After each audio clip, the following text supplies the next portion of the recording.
ایک بدو آیا، کہنے لگا اے محمد، آپ نے کہا لبیک۔ اب بدتمیزی کا جواب ہمیشہ محبت سے دیتے تھے، آپ نے کہا لبیک۔ کہنے لگا 3 باتیں سمجھ میں نہیں آتی تمہاری۔ آپ نے کہا کیا؟ کہ تم کہتے ہو ہم باپ دادے کا دین چھوڑ کر تیرے دین پر آئیں گے، ہم کیوں چھوڑیں گے؟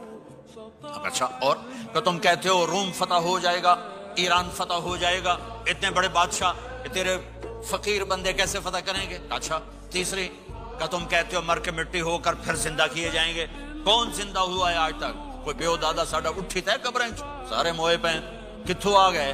آپ مسکرائے، آپ نے کہا لعلک تطول بک الحیا، انشاءاللہ تیری زندگی لمبی ہوگی، تو دیکھے گا سارا عرب میرا کلمہ پڑھے گا، ایران اور روم بھی ٹوٹ کے آئے گا، اور باقی رہے گی تیسری بات مر کے اٹھنے والی، تو اس نے تیرا ہاتھ پکڑ کے تجھے بتاؤں گا تیسری گل پوری ہوئی کہ نہیں ہوئی۔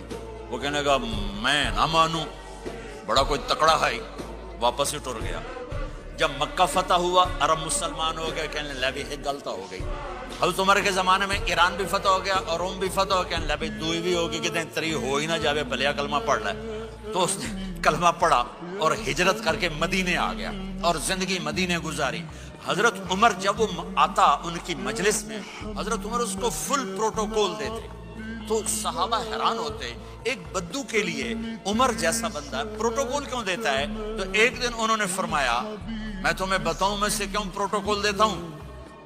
میں اس مجلس میں تھا جس میں یہ آیا تھا، اور اللہ کے نبی نے اسے فرمایا تھا قیامت کے دن تیرا ہاتھ پکڑ کے تجھے یاد دلاؤں گا کہ موت کے بعد زندگی ہے کہ نہیں، اور قیامت کے دن جس کا ہاتھ میرے نبی نے پکڑ لیا جنت میں پہنچانے سے پہلے کبھی نہیں چھوڑیں گے، لہٰذا یہ بڑا خصوصی آدمی ہے، اس کو میرے نبی نے پکڑ کے جنت میں پہنچانا ہے۔ میرے بھائی بہنوں میں یہ کہنے آیا ہوں، اپنے ہاتھ چھڑا کر نبی کے ہاتھوں میں دے دو۔